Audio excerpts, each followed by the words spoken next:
Alhamdulillah Rabbil Alamin. Wassalatu wassalamu ala sayyidina Muhammadin wa ala alihi wa sahbihi ajma'in. Rabbi shrah li sadri wa yassir li amri wahlul 'uqdatam min lisani yafqahu qawli. Allahumma subhanaka la ilaha illa anta subhanaka la ilma lana illa anta al-hakim. Wa ta'ala alayhi wa sallam wa ta'ala al-ifad wal ifad wal istifad wa hadza wa sallallahu wa sallam wa sunnin wa du'a ila Alhamdulillah warahmatullahi subhanahu wa ta'ala. Assalamualaikum warahmatullahi ta'ala wabarakatuh.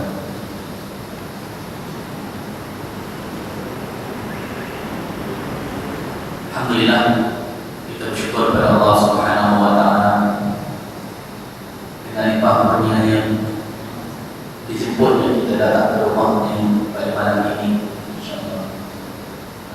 Pada malam ini kita telah menjadi tetamu kepada Allah Subhanahu wa taala.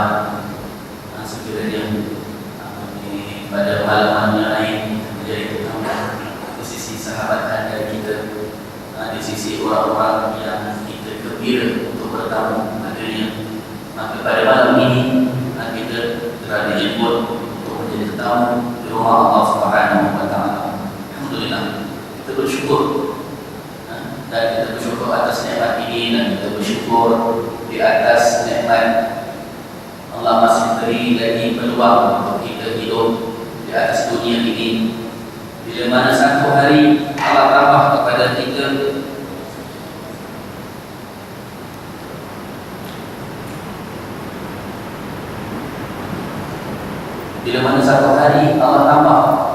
untuk kita terus hidup dalam dunia ini, berarti Allah telah beri satu lagi peluang untuk kita bertaubat.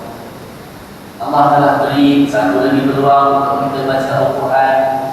Allah telah beri satu lagi peluang untuk kita berzikir. Allah telah beri satu lagi peluang untuk kita minta maaf dengan orang yang kita pernah sakiti. Allah telah beri satu lagi peluang untuk kita menyambung tali silaturahim.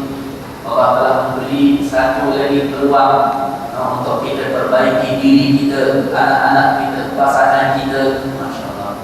Sebenarnya satu hari yang Allah tambah dalam kehidupan kita untuk membawa banyak peluang berikan kita. Maka kita tak bersyukur atas perkara ini. Dan atas nikmat ini saja, dan banyak perkara-perkara lain, nikmat-nikmat Allah Subhanahu wa taala yang mana kalau kita kira satu persatu takkan dapat kita hitungnya. Wa in ta'udu ni'matallahi la tuhsuha. Sekiranya kamu hitung satu nikmat Allah, wa in ta'udu ni'matallah, dalam bahasa Arab nikmat itu adalah satu nikmat. Kalau banyaknya ni'am, nikmatun jamaknya ni'am. Allah tak kata wa in ta'udu ni'amallah, sekiranya kamu menghitung nikmat-nikmat Allah. Allah kata wa in ta'udu ni'matallah. Sekiranya kamu menghitung satu nikmat Allah pun, kamu kita berkata Allah terus, kamu tak akan dapat menghitungnya. Kenapa? Sebab satu nikmat Allah beri kepada kita bercabang daripadanya berbagai-bagai nikmat. Masya Allah, berbagai-bagai nikmat. Allah beri kita nikmat mata. Nikmat mata ini bukan satu nikmat, kita nampak satu nikmat saja. Tapi nikmat mata ini adalah nikmat boleh baca Al-Quran. Nikmat mata ini adalah nikmat boleh membaca buku, mencari ilmu. Nikmat boleh melihat kepada wajah ulama, boleh melihat kepada Kaabah, boleh melihat kepada ibu bapa dengan pandangan rahmat, boleh berjalan. Nikmat boleh selamat daripada terlambat tiang, nikmat boleh selamat daripada terjatuh longgang, nikmat boleh selamat ketika melintas jalan. Banyak sangat nikmat.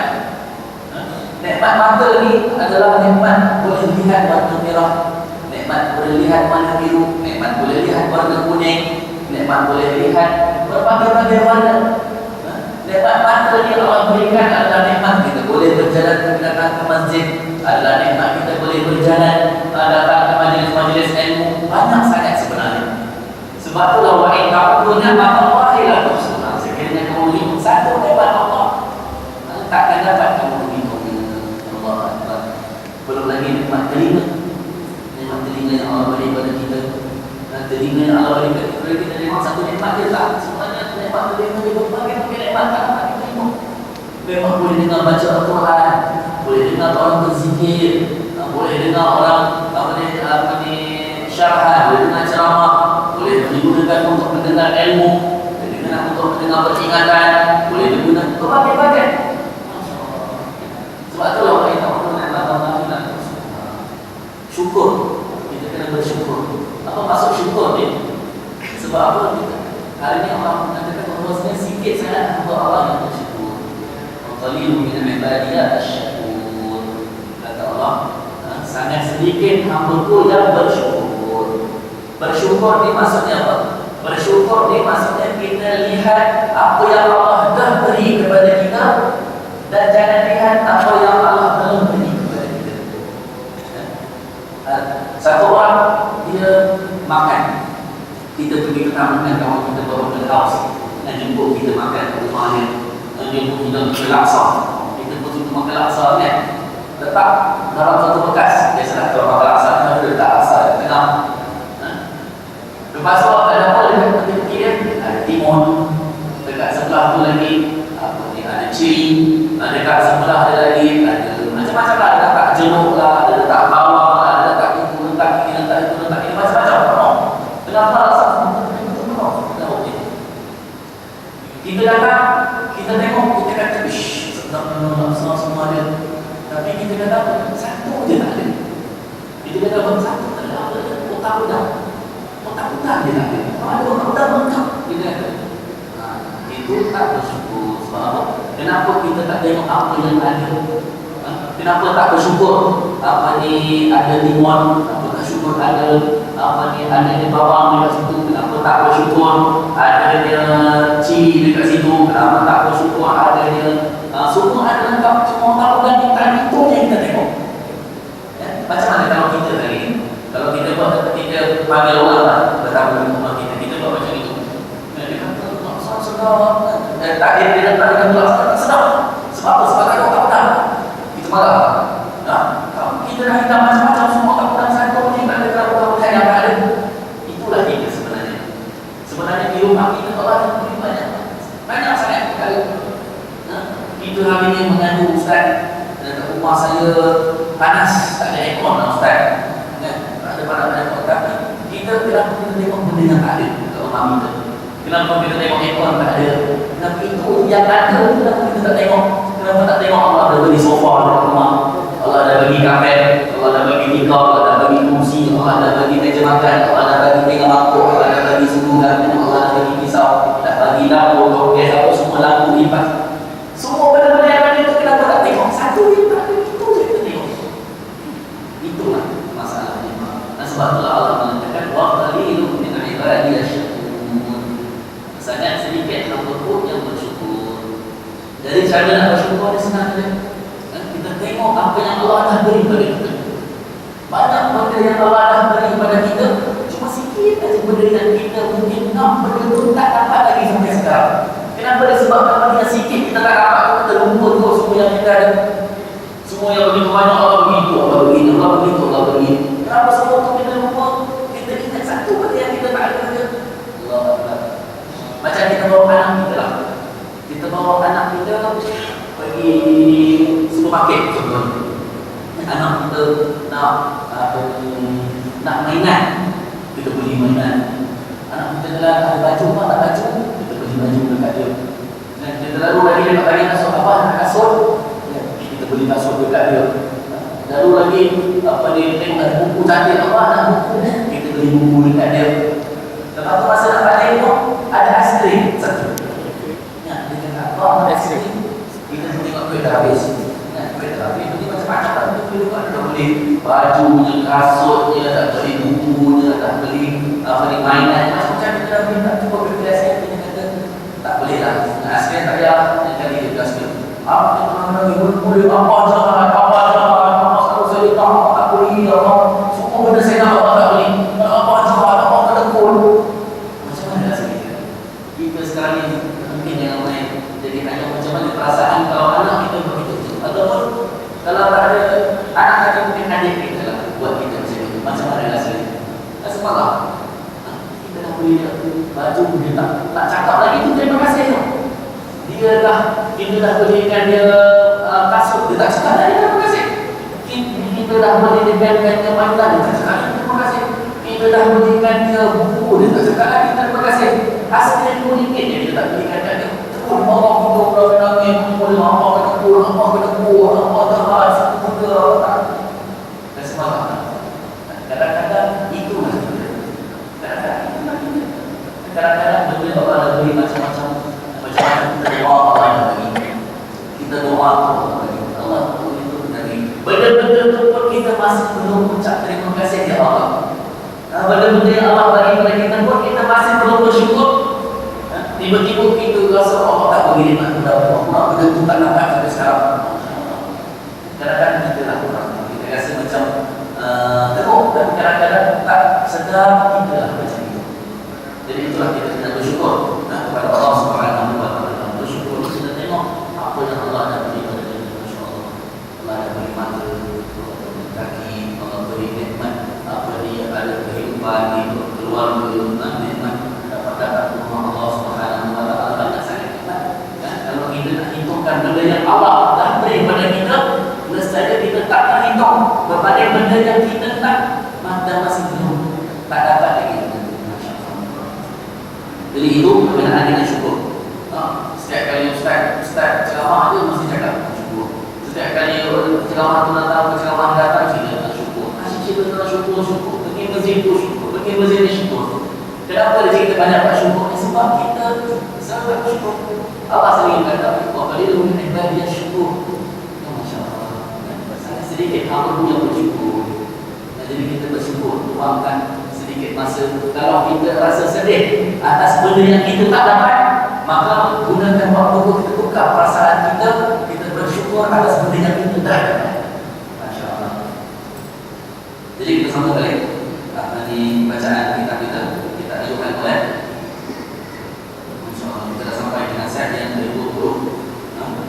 Set 20 kita yang awal ini karangan Al-Imam Al-Ghazali rahimahullah ta'ala, yang mana dia merupakan surat sebenarnya yang dikarang oleh Imam Ghazali kepada anak muridnya yang menulis sepucuk surat minta nasihat. Maka Imam Ghazali pun karang sepucuk surat tadi untuk jawab permintaan anak muridnya. Masya Allah, dan surat itu dah dibukukan. Ini buku ni adalah sepucuk surat Imam Ghazali, yang mana memberi manfaat kepada kita ratusan tahun. Sepucuk surat ini memberi manfaat kepada semua orang, seluruh dunia. Baca. Jadi nasihat yang ke-20, hakikat ikhlas. Wahai anakku yang tercinta, dan engkau juga bertanya kepadaku tentang ikhlas. Maka ikhlas itu bahawa engkau menjadikan segala amalanmu hanya untuk Allah Ta'ala, dan hati engkau tidak merasa senang dengan pujian manusia, dan engkau juga tidak peduli dengan kecaman mereka. Tentang ikhlas, maka kata Imam Ghazali, ikhlas itu adalah engkau menjadikan segala amalanmu hanya untuk Allah.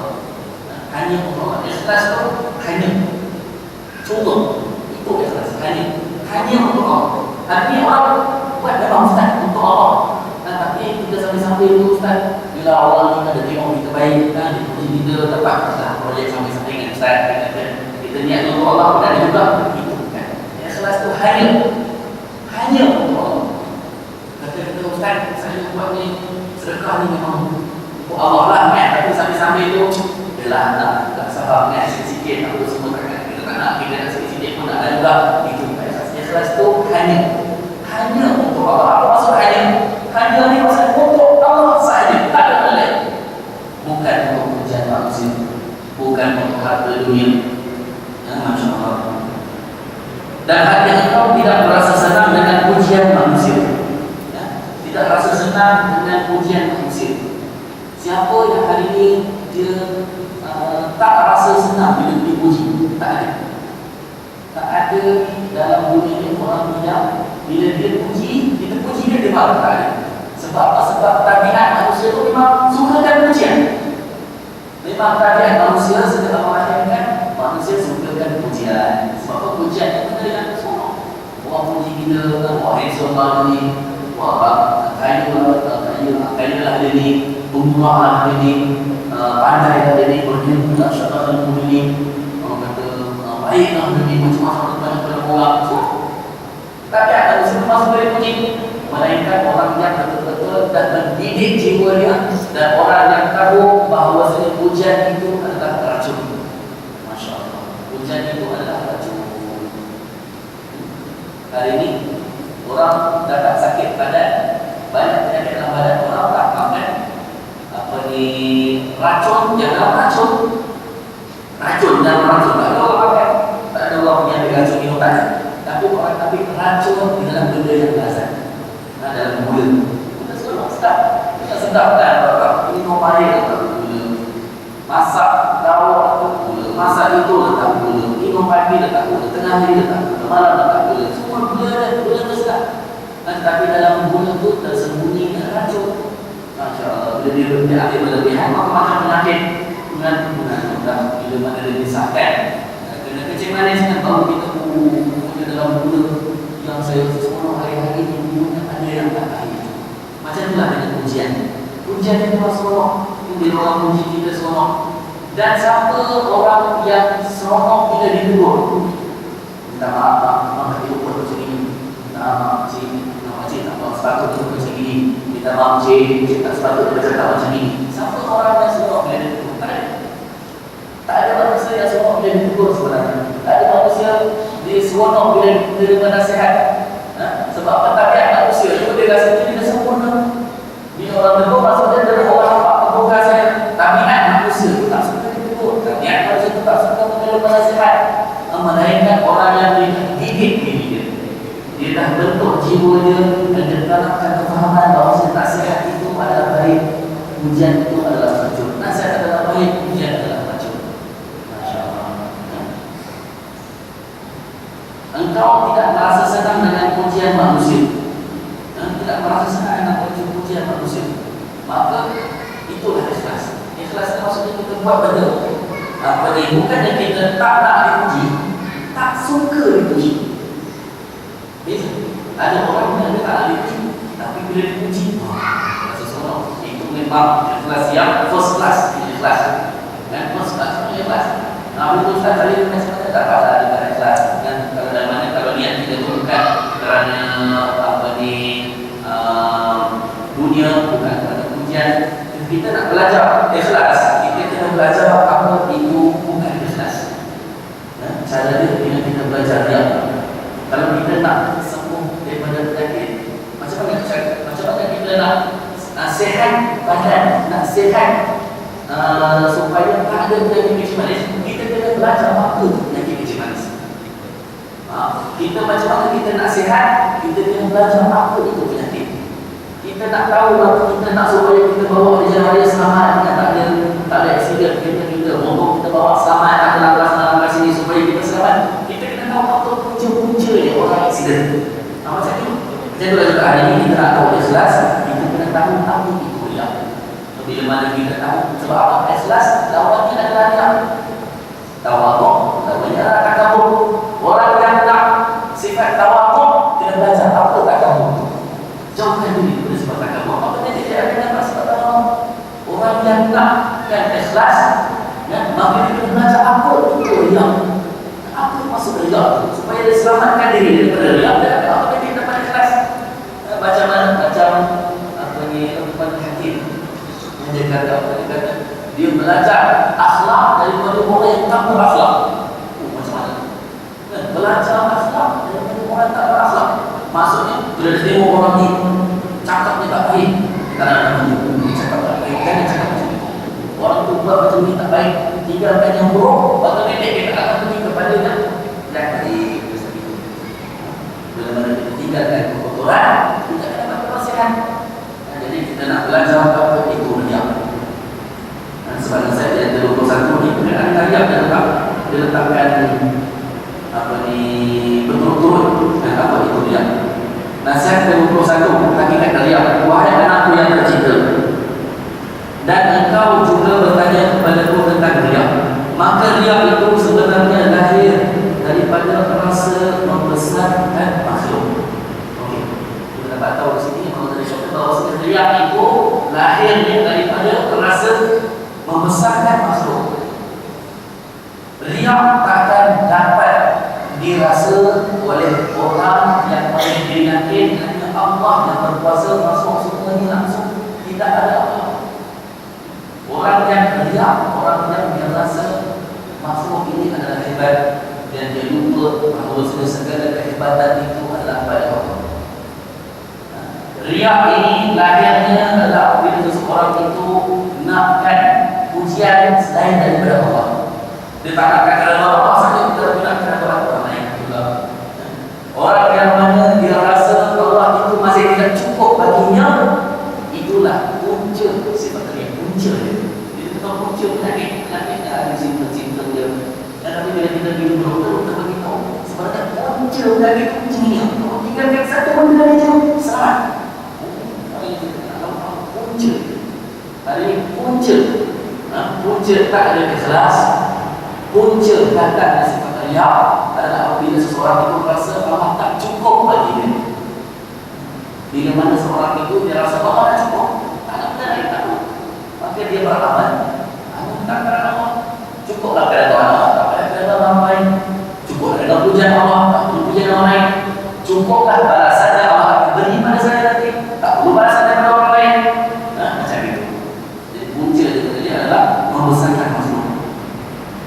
Dan cara menghilangkannya ialah bahawa engkau melihat makhluk ini adalah diarahkan oleh takdir Tuhan, dan engkau merasakan bahawa mereka itu tidak ubahnya seperti benda-benda yang beku, yang tidak mempunyai sebarang kemampuan untuk menyampaikan sebarang kelihatan atau kemudaratan. Maka dengan itu engkau akan selamat daripada mengambil kira dengan pandangan mereka. Tetapi jika engkau melihat kepada makhluk ini dan engkau merasakan bahawa mereka mempunyai kuasa dan kehendak, maka sifat riak itu tidak akan hilang daripada dirimu. Caranya nak merawat sifat riak ini adalah kita rasa kita kena yakin bahawa orang lain pun sama macam kita, tak ada ubahnya. Kalau orang kita buat amalan setakat nak orang tu beri rezeki pada kita, nak bagi duit pada kita, kita kena ingat dia pun dapat rezeki daripada Allah. Kita rasa dia orang tu kaya, dia buat benda-benda anak dia budi supaya dia nak bagi kita. Kita kena ingat dia pun miskin sebenarnya, dia pun belajar daripada Allah. Kalau Allah tak bagi rezeki pada dia pun miskin, kita tak daripada Allah terus. Kalau kita rasa kita nak pujian daripada orang tu, kita kena ingat dia pun lemah sebenarnya dia juga. Dia satu hari nanti akan mati sama macam kita. Dia pun akan dikafarkan, dia pun akan dikemunikan, dia pun akan masuk dalam tanah, dia pun akan ditanya malaikat kita nanti sama macam kita. Tak ada beza. Maka itu salah satu jalan untuk kita rawat sifat riak.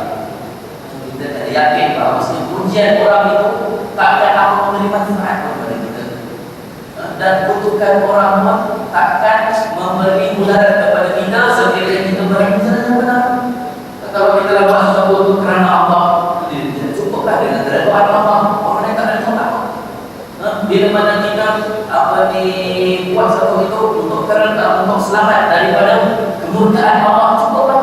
Orang lain marah tak apa. Kita kena yakin bahawa masuk itu semua sama dengan kita di semua Allah. Yang mana tak ada orang yang hebat, yang mana boleh selamat daripada malaikat maut, tak ada. Siapa yang hebat itu boleh selamat daripada malaikat maut? Siapa dia? Tak ada orang boleh selamat daripada malaikat maut. Masya Allah, semuanya akan dicabut nyawanya nanti, semuanya akan kembali kepada tanah. Maka kita kena ingat benda ini. Riak ini, kalau disebutkan oleh Imam Ghazali dalam hal ini, kita tahiyat al-mudin. Riak ini adalah kita nakkan salah satu daripada dua perkara. Sama ada kita nak duit daripada seseorang itu, harta dunia dia, ataupun kita nak hati dia, nak ambil hati dia. Maka ini sifat riak. Ada orang yang dia tak ikhlas, dia riak, dan riak itu adalah sebab dia nakkan hati dunia. Nakkan mungkin orang tu dia mati, mungkin orang tu nanti orang tu keluar, dia buat apa dengan dia, semua kan ibadah apa semua nak bagi dia tengok kan. Kita nak satu daripada harta dia, itu salah satu. riak. Di mana kita buat itu mungkin kerana Allah juga, tapi ada juga niat benda itu belum ikhlas. Dan ikhlas ini adalah semata-mata kerana Allah. Itu yang pertama. Bila mana kita buat, bila mana ada orang yang buat amalan ibadat dan dengarkan hati mungkin. Yang keduanya, kata Imam Ghazali, bila mana buat sesuatu amalan, satu ibadat, satu kebaikan, dia tak nak harga orang tu, tapi dia nak hati orang tu. Dia nak mendapat tempat di hati orang itu, nak pujian orang itu. Maka ini pun salah satu daripada riak, bahkan lebih dahsyat lagi daripada cinta harta tadi. Riak ini adalah penjara daripada cinta kepada harta, hubbul mal ataupun hubbul jah. Cintakan kepada kemasyhuran, cintakan kepada pujian, cinta nak ambil hati orang. Maka hari ini kata Imam Ghazali, cinta kepada harta, cinta kepada pujian itu bahkan lebih dahsyat lagi. Sebab kalau orang yang dia mabuk cinta dunia, kita boleh nampak. Orang yang mabuk cinta dunia, kita boleh nampak dia. Dia boleh nampak, kita boleh panggil dia bagi nasihat. Tapi orang yang mabuk cinta kemasyhuran, Allah Akbar, kita tak nampak. Bahaya. Yang bila orang tak nampak, macam mana nak bagi nasihat? Kalau doktor dia tak dapat nilai penyakit macam mana? Doktor pertama sekali dia akan pergi, dia akan cari punca dia, ada dia tanya simptom-simptom dia. Ada rasa penting ke tidak, ada rasa sejuk badan ke tidak, ada menggigil ke tidak, ada orang yang macam-macam dia tanya. Sebab apa? Sebab dia nak detect penyakit. Sebab bila dia dah cukup penyakit, baru tahu apa ubatnya. Tapi kalau tak dapat detect penyakit, macam mana kita ubat? Tak tahu dia sakit apa. Cek darah tu semua okey, cek kantung okey, cek apa semua okey. Tapi dia kata pening kepala sakit sangat, buat scan, X-ray kepala pun okey juga. Pening kepala macam mana tak pening? Tak tahu macam mana tak dapat detect penyakit. Bila orang dah tak dapat detect penyakit kita, Allah Akbar, baik. Macam tu lah juga kita ni, bila mana terkena penyakit cinta dunia, orang mungkin boleh detect. Orang yang kita boleh macam ini dulu, selalu ada kat masjid, sekarang makin lama makin kurang, makin lama makin jarang. Orang boleh hilang terus. Orang boleh datang, dia boleh beri nasihat kepada dia. Tapi kalau orang cintakan kemasyhuran, memang dia sangat-sangat tersembunyi. Cinta kemasyhuran, Allah Akbar. Jadi hari ini caranya untuk kita mendapatkan sifat ikhlas ialah kita menjadi hamba Allah. Untuk kita dapat ikhlas, kita jadi hamba Allah.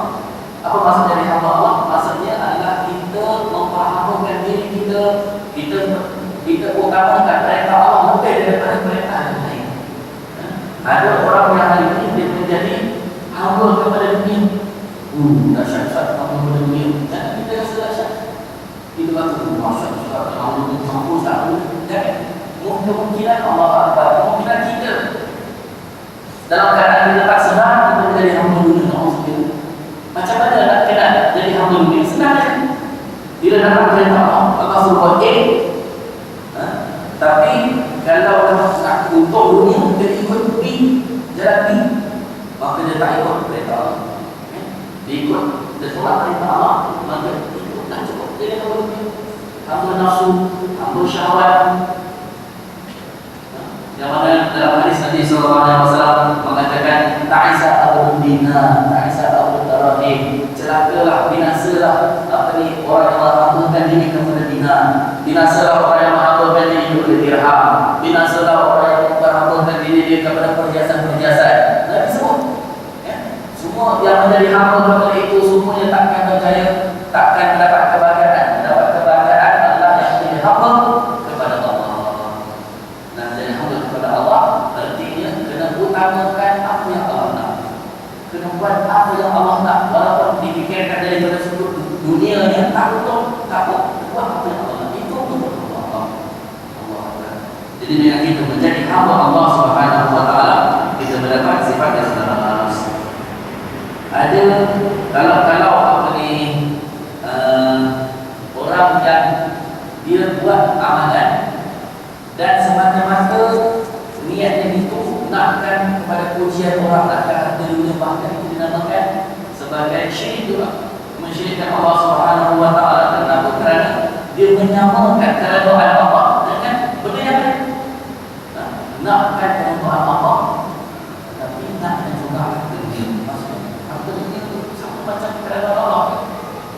nakkan keredaan Allah, nakkan pahala daripada Allah, tapi nak juga benda tu, nak juga. Maksudnya benda tu lebih hebat daripada ajaran Allah ni. Sebab tu dalam hadis Nabi SAW, apabila seorang bersabda, barang siapa yang di dunia ini melakukan amalan semata-mata nakkan benda lain selain daripada Allah, di akhirat nanti Allah akan berkata kepada dia, pergi minta daripada sebulan. Masya Allah. Bayangkan akhirat nanti, yang mana Allah katakan, kamu sebulan tak sama. Allah kata, kamu dulu kat dunia itu, kamu datang ke masjid, kamu baca Quran, kamu berzikir, kamu pergi haji, kamu pergi umrah, kamu sedekah sana, kamu sedekah sini, buat kebaikan sana, buat baik sini, damai kawan sana, damai kawan sini, sambung silaturahim sana, sambung silaturahim sini. Tapi kamu bukan nakkan kerana aku, kamu nakkan kerana kesimpulan itu, pergi minta ada daripada itu. Allah Akbar. Ke akhirat nanti barulah kita akan hadis Nabi. Barang siapa yang melakukan sesuatu amalan, nakkan doa bukan daripada Allah, nakkan jangan bukan daripada Allah, ke akhirat Allah akan pergi minta daripada itu. Dekat akhirat, barulah kita tahu bahawa semua manusia ini sama. Semuanya tak ada kelebihan. Rupa-rupanya orang yang dunia dulu kita nak ngendek-ngendek dia, orang yang dekat dunia dulu kita nak bodeh dia, orang yang dekat dunia dulu kita nak dipuji kita, orang yang dekat dunia dulu kita nak dia macam-macam lah. Dekat akhirat nanti barulah kita tahu rupanya dia pun sama macam kita, duduk di padang mahsyar bawah matahari, tak ada kuasa nak masuk dalam syurga ke neraka, semuanya bergantung kepada Allah.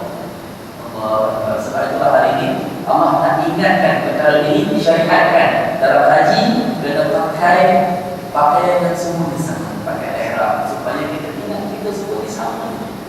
Tak ada apa pun kehebatannya. Allah, daripada pakai di mana pun, harta kaya macam mana pun, pergi haji kena pakai ihram sama macam orang lain. Tak boleh nak pakai tutup, pakai tie, tak boleh nak pakai baju ma'awah, kita pakai dua helai kain, selai satu pakai gam, selai tutup badan, sering pakai. Tapi itu dipakai. Dan itu juga Allah nak ajar kita bahawa semua manusia ini sama. Bila meninggal dunia, kain kapan yang sama. Tak ada orang kaya boleh pakai kot, pakai kain. Kain kapan sama, kain putih itu. Kain kapan yang sama. Semua pakai tinggi macam mana pun, harta macam mana pun, pakai kain putih itu pun telah ada kat badan. Nak ingat semua orang sama macam itu. Supaya Allah nak ajar kepada kita, dan supaya kita ingat semua orang ni sama macam kita. Lemah, kita lemah, dia pun lemah. Kita belajar pada Allah, dia belajar pada Allah. Kita kadang-kadang sakit, kadang-kadang sihat, bersama kadang-kadang sakit, kadang-kadang sihat. Allah Akbar. Bahkan ada orang mengatakan kalau kita minta bantuan daripada makhluk ini, samalah seperti kita orang yang buta, tak dapat melihat, nak melintas jalan, minta bantuan juga daripada orang yang buta. Sama contoh hari ini. Bukan maksudnya tak boleh berusaha, kan? Kita tawarkan lagi bukan tak boleh berusaha, jangan silap faham. Kena berusaha, dan tetapi dalam usaha kita itu pun kena ingat yang berkuasa itu hanyalah Allah. Dan kita usaha asbab dunia ini kena jalankan. Tetapi sambil kita jalankan usaha kita itu, kita kena ingat ini adalah semata-mata usaha sahaja, yang berbuah dan hasilnya adalah Allah. Yang mengabulkannya adalah Allah, yang memberikan keputusannya adalah Allah. Masya Allah. Jadi itu je orang yang dekat dunia ni, dekat akhirat nanti barulah dia tahu bahawa semua manusia sama pakai. Masya Allah. Saya beri dapat perasaan.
antara tanda ikhlas itu adalah tak suka amalan kita dihebohkan, diceritakan oleh orang ramai. Antara tandanya ada kisah seorang ulama, dia pergi menziarahi ada orang kaya jemput dia datang ke rumahnya pada zaman dulu. Kemudian dah sampai ke rumah orang kaya ni, orang kaya ni kata apa? Kata kepada kena sembang simpang dengan ulama ni, dengan syekh ni. Kedua-dua orang kaya ni panggil dia hanya membantu dia. Dia kata apa? Kamu tolong ambilkan baju yang saya beli ketika saya pergi haji. Saya pergi haji tu ada saya beli baju. Kalau ambil baju tu, tapi kan bukan haji yang bulan lepas, yang sebelum tu lagi. Masya Allah. Bukan haji yang bulan lepas, dan sebelum tu lagi. Oh, baju saya. Dia nak supaya orang ni tahu dia nak pergi haji. Dia nak orang ni tahu bahawasanya dia dah pernah pergi haji, bukan dia sekali, 2 kali dia pernah pergi haji. Dia nak saling haji, dia nak bagi orang rumah. Maka ulama ni kata apa? Kesian orang ni dalam masa beberapa saat sahaja dia dah menghancurkan pahala haji dia 2 kali haji, bukan sekali dia 2 kali haji. Dengan beberapa saat saja kita hancurkan kesemuanya. Allah Akbar. Itu bahaya riak. Riak ini dia boleh menghancurkan pahala amalan kita. Yang benar adalah yang kita suka orang tahu sana, orang tahu sini, cerita sana, cerita sini. Dan itu antara tanda-tanda orang yang riak. Allah Akbar. Jadi di antara tanda orang yang ikhlas, di antara tanda orang yang ikhlas ialah dia tak suka amalannya disebut oleh orang, diketahui oleh orang. Ada orang yang dia melakukan amalannya bersendirian, terus main tahajud dekat rumah, semua tahajud hari, semua tahajud. Tetapi dalam masa yang sama ada niat yang orang tahu. Itu dinamakan asyikul khafi. Jadi yang sangat tersembunyi. Syaitan pandai. Syaitan kata semalam tengah malam nak bagi orang tengok. Kamu adalah orang ikhlas dan kamu tolongan kamu orang ikhlas. Dan dia kata kamu kena orang tahu kamu ikhlas. Kita kalau dia cerita orang, sorry lah saya takut sikit, hari ini saya tengok macam malam saya tahajud nak ingat. Wah, habis. Semua tahajudnya sembunyi-sembunyi, tapi dia cerita dekat orang habis. Nak supaya orang pergi. Saya maaf saya duit tak ada. RM50 masuk tahun tu, wah habis. Dan cerita buat amalan tu sembunyi-sembunyi cantik lah. Tetapi pergi cerita dekat orang. Allah Akbar. Ada kisah satu orang, tak cerita lah, kisah satu orang yang dia berpuasa. Satu orang yang dia berpuasa hampir 20 tahun. 20 tahun kan tepatnya berapa? 30 tahun. Tapi 20 tahun dia puasa. Maka syaitan jelas. Syaitan kata, you ni dah dia puasa dan simpulan ni yang orang soleh dia puasa dan orang tak tahu. Jiran dia pun tak tahu dia berpuasa 20 tahun. Kawan-kawan dia sendiri pun tak tahu yang mana dia berpuasa 20 tahun. Bahkan keluarga dia sendiri pun dia tak tahu bahawa sebenarnya dia berpuasa 20 tahun. Dia sembunyikan amalannya. Allah Akbar. Maka syaitan cemburu.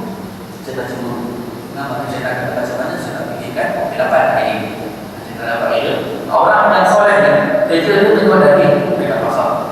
Maka syaitan pun menjelma dalam keadaan seorang yang miskin. Yang ada keadaannya syaitan memang boleh menjelma dalam keadaan seorang yang banyak masalah. Kita baca sirah pernah syaitan menjelma dalam masyarakat orang-orang kafir ataupun Rasulullah. Banyak masih ini yang penting syaitan menjelma dalam bentuk seorang yang miskin. Macam orang yang miskin, syaitan pergi dekat dia yang dia tengah jual daging ni. Syaitan kata kepada dia, tolong saya ni orang miskin, hari ni saya berpuasa dan baru nak buka puasa tak ada makanan, tolong bagi sedikit sedekah. Maka orang sudah tengok kesian orang ni puasa. tak ada apa ni makanan puasa nak habis lah sikit lagi sedekah. Orang ni kali besok hari datang lagi orang. Saya tak adalah, saya tak ada. Sebenarnya saya tak betul orang miskin. Kita tolong dan saya ni orang miskin dan hari ni saya puasa lagi dan saya nak makan sedikit daging. Kalau tak puasa tak ada makanan, maka kesian maksudnya orang ni tak ada makanan, habis lah sikit nak lagi nanti balik. Esok datang lagi, hari ketiga datang orang ni, maka dia kata syaitan datang, dia kata tolonglah bagi saya apa ni sedikit daging, saya puasa hari ni, apa ni nak puasa, tolong bagi. Orang ni pun bagi sikit. Syaitan ni, orang miskin, kita tengok, kita tolong tambah lagi, kan saya ni puasa ni kan, tapi kemarin kasih puasa ni takkan sikit je, maka bagi lagi sikit lagi kan. Lepas tu, tolonglah tambah lagi, takkan banyak ini je, saya puasa dah 3 hari, saya puasa lagi, takkan banyak ini lagi, saya dapat banyak lagi, saya tak puasa 3 hari. Allah SWT bersemangat. Dia kata apa? Dia kata, kamu puasa 3 hari je tak sembuh, aku dah puasa 20 tahun kamu tahu. Masa itu bila dia cakap macam itu, terus syaitan seronok, cuma dia bagilah dari ini, nak habis balik dari kamu semua, aku tak nak langsung. Cuba orang solat. Kenapa? Saya orang solat syaitan yang kata, sebenarnya apa ni, aku syaitan. Aku bukan nak kata kamu ni, cuma aku nak kamu dedahkan amalan kamu yang kamu sembunyikan selama ni, supaya semuanya hancur. Syaitan terus dia bilang berpuluh-puluh tahun bapak sekali sekali mata beberapa kali kalimah ni. Allah Akbar. Kamu dah puasa berpuluh, aku puasa 3 hari je, baru puasa dah tak kecoh. Aku pun puasa berpuluh-puluh tahun. Mungkin setengah minit, mungkin ambil kalimah 30 saat, mungkin kurang, mungkin 20 saat je, tapi dah menghancurkan dia punya amalan dia, penat lelah dia, dahaga dia, lapar dia, penat jengking dia berpuluh-puluh tahun, semuanya hancur beberapa saat je. Itu paling terlihat. Sebab itu kita kena belajar apa itu yang supaya kita selamat daripada riak. Supaya kita jauh hati kita daripada sifat riak. Jadi antara orang yang ikhlas, maka dia tak suka amalannya dia diketahui oleh orang. Dia buat semua sembunyi-sembunyi dan dia tak nak orang lain tahu. Itu dia. Itu tanda-tanda orang yang ikhlas. Tapi ada satu satu lagi amalan yang dinamakan at-tahaddud bin ni'mah, menceritakan nikmat Allah. Firman Allah nikmat rabbika hadith. Adapun nikmat Tuhan kamu yang Tuhan kamu beri kepada itu, cinta kepada orang lain. Macam mana Ustaz? Tadi kata tak ceritakan, memang ada satu amalan yang dinamakan at-tahaddud bin ni'mah. Kita cerita kepada orang, alhamdulillah saya pergi haji tahun lepas, alhamdulillah saya pergi, alhamdulillah saya tahu satu Al-Quran. Niatnya itu adalah untuk memberitahu, untuk bersyukur kepada Allah. Nikmatnya alhamdulillah, tak nak cerita bahawa saja bersyukur Allah ada beri hidayah pada saya pergi haji, alhamdulillah. Bersyukur alhamdulillah beri hidayah pada saya dalam melaksanakan. Niatnya adalah untuk bersyukur dan gembira dengan nikmat yang Allah berikan. Maka apa beza Ustaz? Susah macam mana ni? Bukan sekejap boleh cerita, sekejap tak cerita. Bedanya bila mana orang yang menceritakan nikmat yang Allah beri pada dia itu, dengan dalam hatinya tak nakkan hujan kepada orang itu. Alhamdulillah saya dah pergi haji dan kemudian Allah dapat juga pergi yang punya seluruh. Kita cerita, kita cerita seluruh Allah beri nikmat kepada kita, dan bukan kita nakkan hujan kepada orang itu. Itu at-tahaddud bin ni'mah, menceritakan nikmat Allah. Dan kita cakap alhamdulillah saya dapat khatam Al-Quran dan saya dapat khatam Al-Quran setiap bulan, kita bersyukur. Kita cerita kepada orang itu, bukannya kita nak hujan daripada dia, dan bukan kita rasa kita dah berhebat daripada dia. Yang kita tak rasa kita dah hebat daripada dia. Kalau kita kata alhamdulillah saya khatam Al-Quran, setiap bulan ada khatam Al-Quran, dan kita ke orang supaya kita rasa kita dah hebat daripada dia. Itu bukan at-tahaddud bin ni'mah, bukan cerita kepada Allah.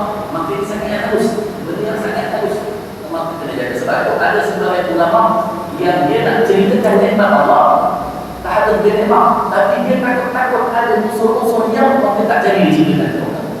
Sebab itu orang ulama yang macam itu. Tapi kalau kita bercerita, kita niat kita cerita bahawa ini nikmat saya, alhamdulillah Allah yang semua, dalam keadaan pertama sekali kita tak nak hujan daripada dia. Kita tak nak dia kita dihebat, kita bukan nak dia puji kita, dan kita tak rasa kita lebih hebat daripada dia. Kita yakin bahawa itu semua yang kita buat ini adalah anugerah Allah kepada kita. Itu adalah ada benda menceritakan nikmat Allah Subhanahu wa taala. Jadi ajarkan juga menceritakan nikmat Allah Subhanahu wa taala. Orang-orang yang soleh pada zaman dahulu, dia mensahirkan nikmat Allah Subhanahu wa taala. Ada cukup, tak ada bersyukur kepada kerana Allah. Kalau kita bagi contohlah satu orang ayah, dia belikan jam untuk anak dia. Apa dia pakai jam baru tidur atau pada rumah dia mungkin Allah saya beli jam baru, nanti kita bawa ayah saya beli jam baru, ayah saya baik, seronok tak saya ayah, sejuk hati saya dapat. Saya anak bersyukur. Itulah maksudnya terhadap nikmat. Dan cerita nikmat Allah, nak menunjukkan Allah itu sangat memberikan kepada kita. Dan itu bersyukur dengan nikmat. Terhadap nikmat Allah Akbar. Jadi yang pentingnya kesimpulannya pengajian kita pada malam ini, kesimpulannya kita tahu ikhlas itu adalah semata-mata mahukan keridhaan Allah dan ganjaran daripada Allah Subhanahu wa taala. Dan lawan daripada ikhlas adalah riya. Kesimpulannya, riya itu adalah mahukan dua perkara. Pertama sekali mahukan harta, yang keduanya mahukan pujian. Nak ambil hati manusia. Maka satu orang yang dia buat amalan nakkan harta dunia, walaupun kecil, walaupun harta itu bukan duit, walaupun mereka mungkin dapat harta dunia, maka itu adalah riya. Dan jenis kedua yang melakukan amalan bukan kerana Allah ataupun kerana amal Allah, tapi nak juga pujian manusia. Dan itu pun tidak dinamakan ikhlas. Ikhlas ini adalah beribadah semata-mata kerana Allah, bukan kerana pujian manusia, bukan kerana harta dunia. Dan kita dah dengar tadi bahawasanya ubat kepada punca kepada riya itu adalah kita rasa makhluk hebat. Kita rasa orang hebat, orang hebat, orang ni bagus, orang hebat. Orang boleh bagi saya bahagia, orang boleh saya bahagia. Kan? Itu punca kepada amalan riya ini, dalam mana rasa makhluk hebat dan rasa Allah tak cukup. Dan kita dah dengar juga sebentar tadi bahawasanya ubat kepada riya ini adalah dengan ketika kita hati kita bahawasanya Allah dah cukup bagi saya. Hasbi Allah. Kita lagi berzikir kan.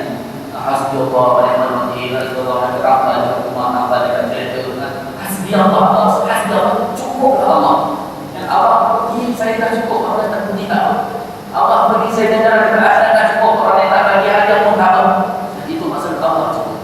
Jadi ubat kepada dia ini adalah kita rasakan bahawasanya Allah itu dah cukup untuk saya, dan ganjaran yang Allah akan beri kepada saya itu pun dah cukup, dan tak perlukan ganjaran atau pujian daripada mana-mana pihak selain daripada Allah Subhanahu wa taala. Habis itu kalau saya ini beribadat tapi saya rasa tak ikhlas, macam mana saya tinggal ke tidak? Ada orang kata saya datang masjid, Ustaz ada masjid, ada saya baca Quran, tapi saya dapat betul lah Ustaz kata masjid dia lah, Ustaz berhenti ke baca Quran, nak berhenti ke datang masjid tidak? Bila mana kita terus berhenti daripada amalan kita itu adalah syaitan kepada syaitan.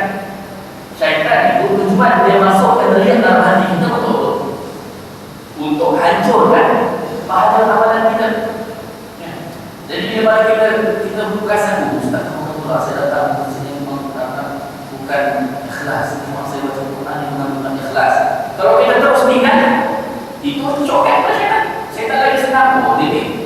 Asalnya nak dia orang pernah melakukan amalan, asalnya alam orang pernah melakukan amalan, tapi sebabkan orang membuat juga amalan tak tinggal, tak asal orang syaitan hancurkan pahala amalan. Tapi kalau orang tu terus tinggalkan amalan syaitan, dia tak kata wah lagi apa seorang ni ada terus tak beramalan sekarang selesai dia jamu. Nampak? Terus kita membantu syaitan. Jadi ubatnya adalah bila mana kita perasan bahawa kita melakukan amalan kita, tetapi ada yang unsur-unsur yang, tetapi ada kita walaupun hari ini belum mendapat hakikat ikhlas. Bukan senang mendapat ikhlas. Ikhlas ni kita tengok orang dapat apa ni, jadi bila dekat dunia ni, ini masyarakat orang ini orang usaha daripada kecil lagi susah payah apa semua kan, kita dapat pegang ke ini buang masa senang ni, banyak susah dia. Nak dapat ikhlas dari susah nak jadi dia. Kita tengok orang berjaya dapat pangkat paling tinggi sekali dalam dunia ni. Ini hebat ni, bukan senang dapat pangkat paling tinggi. Mesti dia pandang usaha jadi, pandang telah nak dapat pangkat. Nak dapatkan ikhlas dari susah daripada nak dapat pangkat tinggi. Tapi itu bukan alasan untuk kita putus asa meninggalkan amalan kita. Tetapi salah satu cara untuk ikhlas itu adalah dengan istiqamah. Istiqamah melakukan amalan. Kita buat tadi. Orang tak ada ke orang ada, kita buat. Kita susahkan, kita senangkan, kita buat. Kita nak ke kita tak nak ke, kita buat. Kita rasa cerdas ke, kita rasa malas kita buat juga, paksa diri untuk istiqamah. Dengan istiqamah insya-Allah akan datangnya ikhlas. Tapi kalau satu orang tinggalkan amalan, buatlah sebab ikhlas tapi shortcut untuk syaitan. Syaitan pada kita bisikkan kamu ni bukan ikhlas pun, tak payah buat amalan. Kita bisik pada kita. Itu maksudnya kita sahur serba syukur. Dan kita berdoa kepada Allah agar Allah Subhanahu wa taala jadikan kita orang-orang yang ikhlas. Allah ikhlas ni tapi kita usaha. Inilah kita pada hidup kita usaha dan pergi cari tanya ustaz. Kami ni orang jadi kaya, kita pergi masuk kursus ni, seminar ni. Macam mana kursus nak jadi orang yang berjaya. Kalau kita rasa tak senang nak berjaya, bukan duduk. Tu yang kaki boleh kaya, bukan duduk. Yang kaki boleh jadi mengenai. Kalau pergi kursus seminar, tahu teknik dia apa. Macam tu sebenarnya kita nak ikhlas. Nak ikhlas boleh kaki duduk je. Tak boleh lah. Tak adil lah. Dunia kita nak kita baca untuk teknik-teknik. Hari ni kita nak ikhlas. Macam mana teknik-teknik? Dan cari ustaz-ustaz yang boleh ajarkan teknik-teknik nak dapatkan ikhlas. Ada ke? Ada teknik-teknik nak dapatkan ikhlas. Ada betul-betul nak dapatkan ikhlas. Ada cara-cara untuk menjauhkan sifat riak dan kita kena usaha untuk cari. Orang kata apa, di mana ada kemampuan di situ ada cara. Kalau nak, memang jumpa. Kalau tak nak, si muda dia lah. Kata nak, si muda dia nak, si muda dia. Salah ustaz tak jumpa lah ustaz. Tak nak, si muda dia. Tapi kalau nak, di mana ada kemampuan di situ ada cara. InsyaAllah. Wallahualam. InsyaAllah kita berdoa kepada Allah SWT jadikan kita orang-orang yang Bismillahirrahmanirrahim. Alhamdulillah.